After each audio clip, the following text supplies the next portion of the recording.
Bom dia, pessoal, boa tarde, boa noite para todo mundo. Hoje a gente começa o último bloco do nosso curso com o assunto que é máquinas térmicas e a segunda lei da termodinâmica. Serão 2 aulas nessa primeira semana e mais 1 ou 2 também na semana que vem. Tá? Então a primeira aula, máquinas térmicas e a segunda lei da termodinâmica, repetindo o título principal, depois a gente vai entender por quê. Bom, o que a gente estudou nas aulas passadas? Primeiro, a lei zero da termodinâmica, que trata da definição de temperatura como uma característica de um corpo em um determinado instante de tempo, ou seja, uma variável de estado, de tal sorte que corpos com diferentes temperaturas podem trocar energia na forma de calor. Então, a lei zero da termodinâmica diz que todo corpo material tem uma característica que é a temperatura, e se mais de um corpo com diferentes temperaturas estiverem próximos, eles vão trocar energia na forma de calor, buscando um equilíbrio de temperatura. Bom, depois vocês também estudaram, ainda com a professora Caroline, né, dilatação térmica e absorção de calor pelos corpos materiais, calor latente, calor sensível, calor específico, né, latência, capacidade térmica. E nas últimas semanas estudamos as relações entre calor e trabalho e como que a primeira lei da termodinâmica mostra que existe uma outra característica interna do corpo, que é a quantidade de energia interna, que a gente pode entender como a somatória das energias cinéticas de cada molécula, de cada átomo de um corpo material, que dá uma energia total compõe ali armazenada dentro do corpo, né? Então a gente viu na primeira lei da termodinâmica que existe uma relação entre calor e trabalho que pode alterar se um corpo recebe calor ou perde calor, energia na forma de calor, ele pode ter sua energia interna alterada, e se ele realiza trabalho ou se alguém realiza trabalho sobre ele, também pode ter sua energia interna alterada, né? O que a gente vai explorar na aula de hoje? As máquinas térmicas, já que a gente está falando de trabalho, calor e trabalho. Então, quando um corpo realiza trabalho, isso pode ser utilizado como uma máquina, pode ser considerado uma máquina, né? Vamos falar sobre motores térmicos e refrigeradores, e aí definir a segunda lei da termodinâmica, pelo menos no conceito das máquinas térmicas. A gente ainda vai continuar com a segunda lei da termodinâmica nas próximas semanas, mas com o conceito de entropia. E, por fim, o rendimento dessas máquinas, como analisar. Tá? Então, vamos lá, começando com as máquinas térmicas. Primeiro, vale a pena a gente definir o conceito de máquina, né? Com os dicionários Oxford Languages, ligados ao Google, né, em parceria com o Google, aí aparecem essas 2 primeiras definições para máquina. Então a primeira, um engenho, né, uma coisa fabricada, um engenho destinado a transformar uma forma de energia em outra, e ou utilizar essa transformação para produzir determinado efeito. Então repara que a primeira definição de máquina está ligada à finalidade de transformar uma forma de energia em outra. Bom, aí já dá para pensar, quando a gente está falando de máquina térmica, que tipo de energia a gente está pensando em transformar, né? E outra definição também, qualquer equipamento que empregue força mecânica, composto de peças interligadas com funções específicas e em que o trabalho humano é substituído pela ação do mecanismo.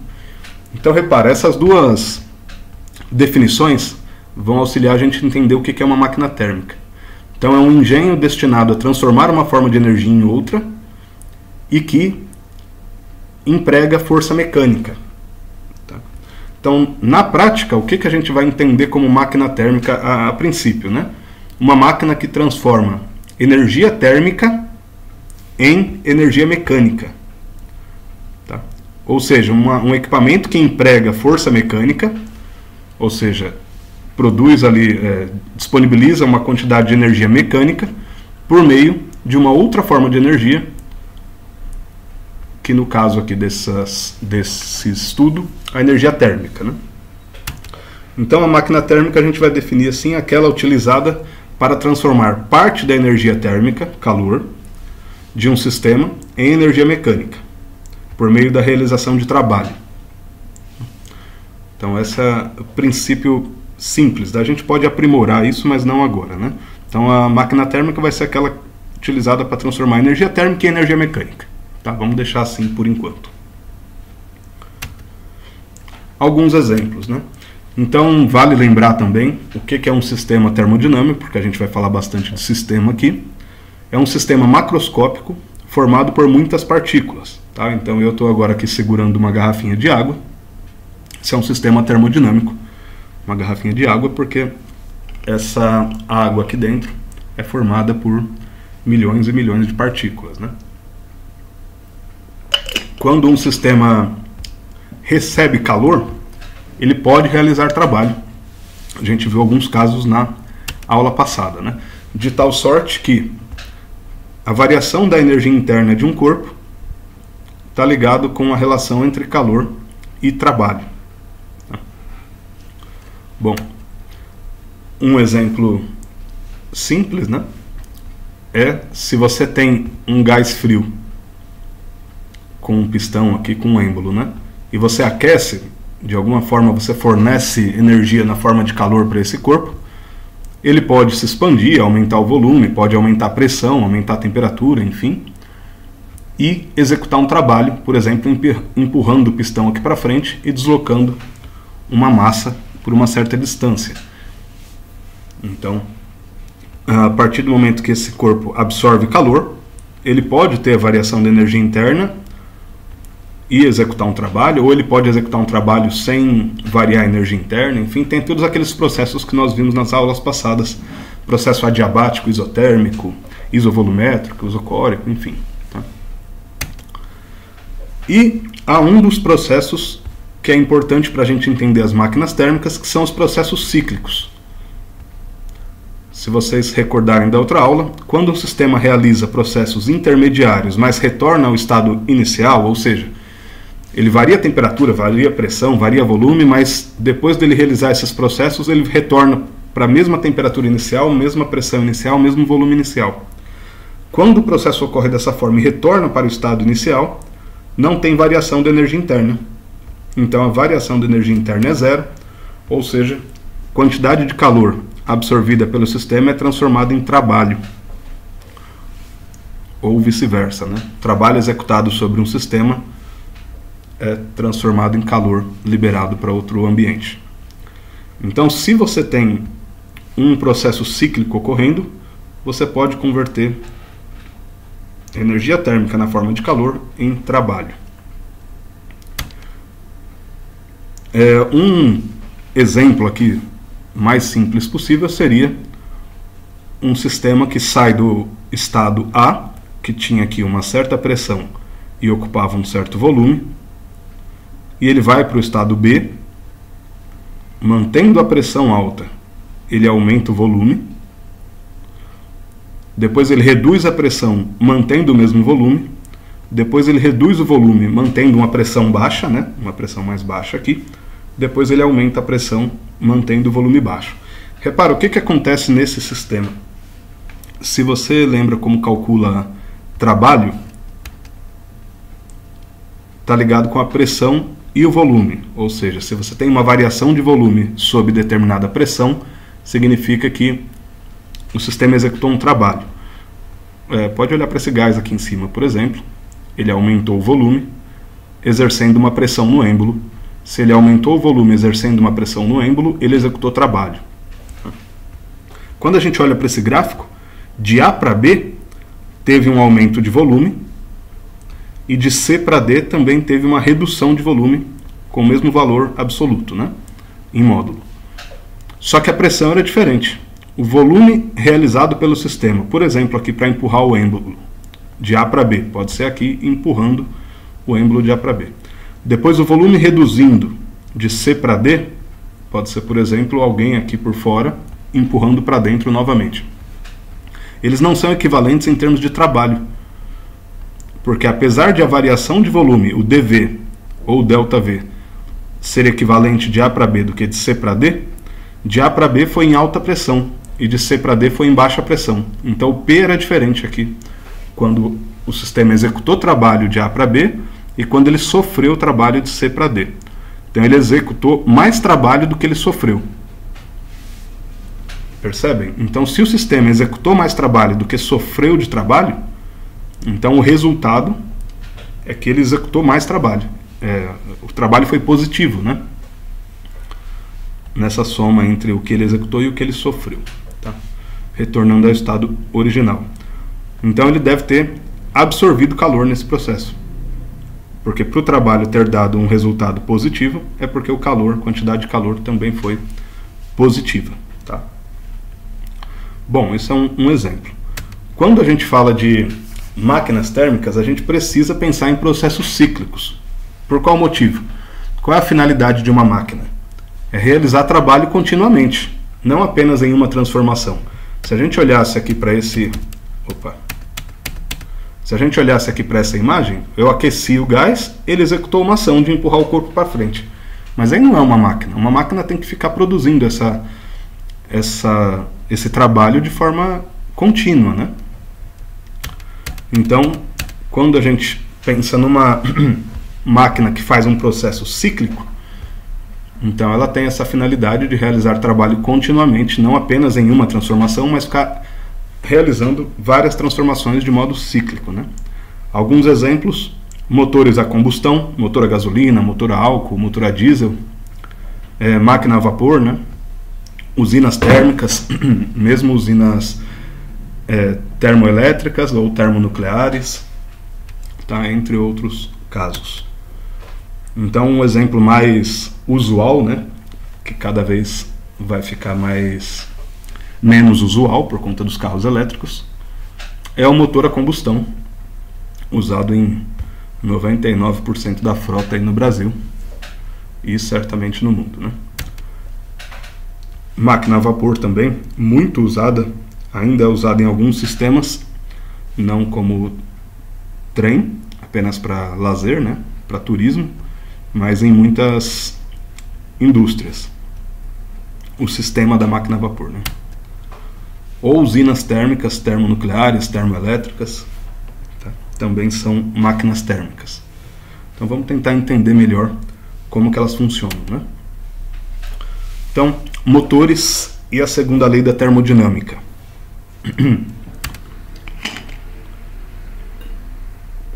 Bom, uma máquina térmica perfeita, que obviamente não existe, mas uma máquina térmica que fosse perfeita é aquela que converteria toda a energia térmica de uma fonte quente. Então vamos só observar o que são essas siglas aqui. Imagem tirada lá do texto do Halliday, né? Então aqui você tem um corpo com a temperatura quente, tá? Ou seja, um corpo mais quente do que o outro. E aqui a máquina, então esse ciclo aqui, essa setinha aqui é uma máquina funcionando em ciclo, representação, né, simbólica. E você tem a energia fluindo aqui na forma de calor dessa fonte quente, transformada em trabalho mecânico. Então, essa máquina térmica perfeita seria a que convertesse toda a energia térmica na forma de calor em energia mecânica por meio do trabalho. Então você teria o calor igual, o trabalho igual ao calor cedido pela fonte quente, tá? Então essa seria a máquina perfeita. Vamos tentar entender por que ela não existe. Como exemplos, primeiro pensar no motor a combustão. E aqui eu estou pegando um motor a combustão com ciclo Otto.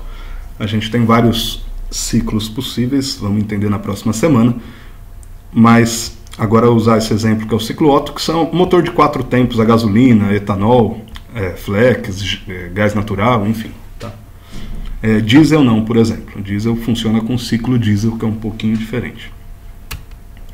Esse motor com ciclo Otto, ele vai funcionar com... Aliás, vale lembrar que essa curva aqui não é a do ciclo Otto, mas só peguei para ilustrar e pode gerar um conflito. Essa aqui é uma curva com ciclo de Carnot, tá? Que é formada por 2 isotérmicas e 2 adiabáticas. Mas a gente fala disso na semana que vem. O fato é que você tem um ciclo no sentido horário, então vê as setinhas aqui. Por exemplo, saindo aqui de A, parecido com aquele outro gráfico que eu coloquei no outro slide, quadradinho, né? Você tem um sistema que está em alta pressão aqui no A. Então, como ele está em alta pressão, ele está uma situação quente, com alta temperatura também. Aí ele expande para B, então aumenta o volume aqui de A para B. Aumentando o volume, ele realiza trabalho. Depois ele resfria. E aí você tem uma redução da pressão, ainda aumentando o volume. Depois o sistema comprime esse gás líquido, enfim. O meio comprime, então alguma força externa comprime esse sistema, realiza trabalho sobre o sistema. E aí aumenta de novo a pressão até chegar em nível bem alto aqui. Então você tem um ciclo que o sistema executa um trabalho em alta pressão e ele sofre um trabalho em baixa pressão. Então ele mais executa do que sofre trabalho, justamente porque aqui ele está com mais energia térmica possível de ser liberada na forma de calor e realizar mais trabalho do que quando ele sofre o trabalho. Tá? Então o resultado é que você tem uma máquina que transforma calor em trabalho. Vamos ver na prática como isso funciona com esse exemplo aqui. São dois exemplos. Esse aqui sim, aqui embaixo o gráfico do ciclo Otto. Perceba que ele é a curva é diferente do ciclo de Carnot, né?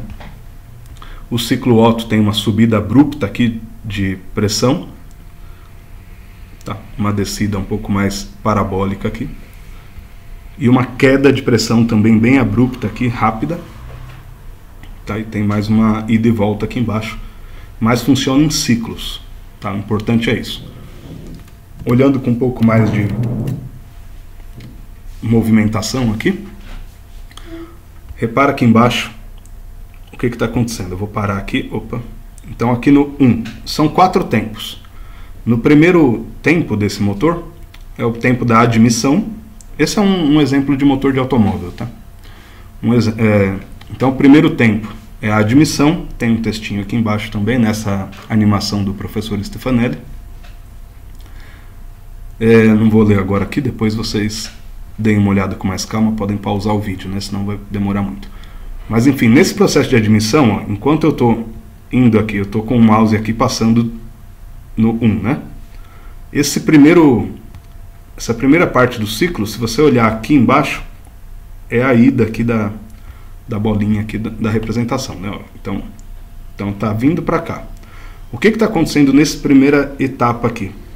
Olhando para o gráfico, tá? É que se eu tirar o mouse aqui do círculo, ele começa a se movimentar. Mas olhando para o gráfico, o que está acontecendo? Está aumentando o volume com pressão de 1 atm, ou seja, com a pressão do ambiente. Tá? Se vocês olharem agora no desenho do motor, você tem ali ar, O2 e combustível, então uma mistura de gasolina com ar, que a injeção eletrônica pode fazer, o carburador pode fazer no motor, enfim. A injeção de ar e combustível ali na primeira válvula que está sendo aberta. Isso está na temperatura ambiente, porque está aberto para o ambiente. Quando chega aqui na mudança do 1 para o 2, o que acontece? Você vai ter, fechou a válvula, onde entrava ar e combustível, então fecha a válvula, para de entrar ar e combustível, e o pistão vai comprimir essa mistura lá dentro do cilindro. Então o pistão comprime a mistura aqui dentro do cilindro, e ele comprime por inércia, tá? Então tá movimentando o sistema na parte de baixo do motor, virabrequim, enfim, e aí ele empurra o pistão para cima por inércia e comprime esse gás. Então aquele gás que estava ocupando um espacinho lá de 250 ml, se for um carro 1.0, ou de 500 ml, se for um carro 2.0, a gente está olhando só para um cilindro, né? O pistão comprime esse gás, que tinha lá 500 ml, e agora tem só um pouquinho, tem 30, 40 ml, então está um gás em alta pressão, por isso que lá no gráfico já subiu a pressão bastante, e agora tem a faísca, né? Quando chega aqui nessa compressão, tem a vela que dá uma faísca, e queima esse sistema. Quando ela queima o combustível, né, entra em combustão, aumenta a pressão rapidamente. Então aquele pico de pressão ali ele dá agora no começo da parte 3, então aumenta a pressão quase instantaneamente, e essa pressão do combustível queimado empurra o pistão para baixo. Aí sim, então ele executa esse trabalho de empurrar o pistão para baixo e movimentar a roda em altíssima pressão, bem mais alta do que quando o pistão comprime o gás que entrou a princípio na temperatura a pressão atmosférica, né? Então esse é o terceiro tempo de expansão e o quarto tempo de escape, quando abre a válvula de escapamento e aí libera todos os produtos da combustão, se for de gasolina, se for de etanol, se for de GNV, enfim, né? E aí retorna aqui e fecha o sistema. O pistão, de novo, por inércia, o pistão sobe e agora empurra o gás para fora, né? A fumaça para fora. Tá? Então eu vou soltar aqui para a gente ver de novo. Bom, então o que acontece? É um motor de 4 tempos que funciona com admissão, aqui é admissão, depois compressão do combustível, expansão e escape, né? Então esse motor de 4 tempos é o motor de ciclo Otto, responsável aí por motores a gasolina, etanol, flex, etc. Então isso é uma máquina térmica, ela transforma o calor, energia térmica na forma de calor gerada pela explosão do combustível em alta pressão, em trabalho mecânico, no girar, no movimentar das rodas aqui, né? Tá. Um outro exemplo, também não vou gastar muito tempo, mas esse outro exemplo aqui, cadê? É uma animação 3D, onde dá para ver os 4 cilindros funcionando. Isso vale a pena já mencionar, né? Ali, nessa animação aqui, a gente tinha um cilindro só. Então aqui eu tenho os 4 cilindros funcionando. Isso é uma sacada interessante da tecnologia, né? Como é um motor de 4 tempos, como a gente tem aqui esses 4 tempos, expansão, escape, admissão, o que acontece nesse tipo de motor é que você tem 4 cilindros, cada um em um tempo, né? Um está na explosão, o outro está na expansão, o outro está na admissão, o outro está no escape. Então cada cilindro está em um dos 4 tempos e você tem uma otimização do motor, né? Claro que tem carros hoje em dia com 3 cilindros, carro com 5 cilindros, carro com 6, com 8 cilindros, com 10, 12, enfim. Mas o mais convencional é o de 4 cilindros, né? Bom, então aqui, notem que interessante esse comando de válvulas aqui em cima. Né? Para quem não conhece, o comando de válvulas é o que abre as válvulas que vão injetar combustível e as válvulas que vão abrir para o escapamento, né? Tá, então tem as válvulas injetoras, o comando de válvulas aqui vai girar e pressionar a válvula e tem que estar no ponto certo, no momento certo em que o cilindro sobe e uma abre, a outra fecha. Isso é o que a gente chama em automóveis de regular o ponto do carro, né? Acertar o ponto do carro. Bom, então tem aqui os 4 tempos, ele vai explicar de novo, mas só para voltar para o motor funcionando aqui inteiro. Então aqui você tem o comando de válvulas. Esse é um exemplo aqui de um motor 16 válvulas, né? Você tem 2 válvulas de admissão e 2 de exaustão para cada cilindro. Então aí dá um motor de 16 válvulas, tá? Bom, enfim. Segunda lei da termodinâmica, então, primeira forma, baseada nos motores, nas máquinas térmicas. Não é possível transformar 100% da energia obtida na forma de calor de um corpo quente em trabalho, sem ocorrer variação de estado em outro corpo. Por que a gente consegue formular essa lei agora? Lembra que eu coloquei lá no começo, né, que não existia máquina térmica perfeita. Se a gente olha para um sistema desse tipo aqui, opa, cadê? A cada explosão que ocorre, esses cilindros aqui está transparente, né, mas ele é revestido por um bloco. Então aqui você tem um bloco que forma esses cilindros onde os pistões correm. A cada explosão que ocorre aqui em cima, então vamos ver, aumenta a pressão, na hora que explode, esse gás está em altíssima temperatura, 500, 600 graus Celsius. O que ocorre aqui fora? Aquece. Então parte dessa energia térmica aqui dentro, na forma de calor, que serve para empurrar o pistão para baixo, também é perdida para o ambiente na forma de calor para o meio externo. Não tem como transformar 100% da energia na forma de calor em trabalho, sem ocorrer variação do estado em outro corpo, geralmente corpo externo. Mas também aquece o pistão, aquece a vela, aquece as válvulas, e tudo isso que não era para... Se existisse uma máquina perfeita, todo o calor seria transformado em trabalho, não em aquecimento da vela, aquecimento do bloco, aquecimento do pistão, que isso não interessa, né? Então, de uma forma geral, a gente pode escrever assim: segundo a lei da termodinâmica, calor disponibilizado por um corpo quente pode ser transformado em trabalho, mais o calor absorvido pelos corpos mais frios. Então, se você tem uma fonte, aqui esse diagrama é bem comum de ser usado. Se tem uma fonte quente, com a temperatura quente, e ao redor dela tem um corpo com temperatura fria, ou seja, mais frio do que esse aqui, lembra que quente e frio é relativo, né? Então, relativamente, você tem um corpo mais quente e um corpo mais frio, por exemplo, aqui o combustível explodindo, e aqui todo o bloco do motor.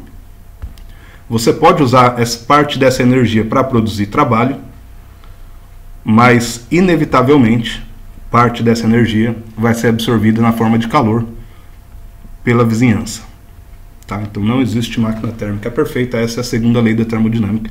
Na primeira forma, nós vamos ver ela de 3 formas diferentes. Tá?